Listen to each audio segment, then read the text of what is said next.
जब चारों ओर अंधेरा छा रहा हो, कोई अपना न दिखाई दे रहा हो, केवल दुख ही दुख, अशांति ही अशांति, उस समय आप देखिएगा भारी से भारी संकट की निवृत्ति के लिए एकमात्र उपाय है।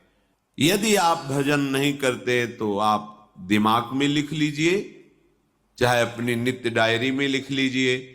आप एक बात पर विश्वास कर लीजिए कि आपको कोई भी सुखी नहीं कर सकता। यदि आपको कोई सुखी कर सकता है तो आप हैं।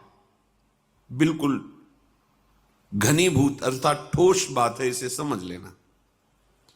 यदि आप अपने विचार के द्वारा, विवेक के द्वारा अधर्माचरणों का त्याग करके धर्म पूर्वक जीवन व्यतीत करते हुए भगवान नाम जप करते हैं, तो पूर्व पाप कर्म के अनुसार जब देह रचा गया तो उसमें जो प्रारब्ध दुख सुख का है वो तो आएगा, पर आपको परास्त नहीं कर पाएगा।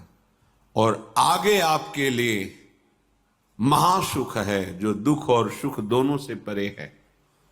अखंड प्रसन्नता, अखंड आनंद, वो केवल आपके करने से होगा।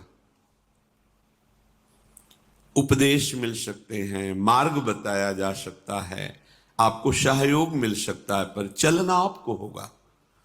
यदि आप नहीं चले तो ये कहीं भ्रम हो कि मैं कहीं जाऊं और मेरी दुख निवृत्ति हो जाए, तो इस भ्रम को छोड़ देना।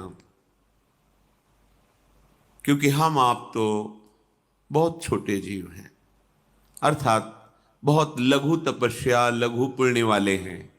हम उन महापुरुषों की बात करते हैं जिन्होंने आजीवन ऐसा तप संचय किया, फिर भी उनके शरीर में भारी से भारी दुख देखे गए।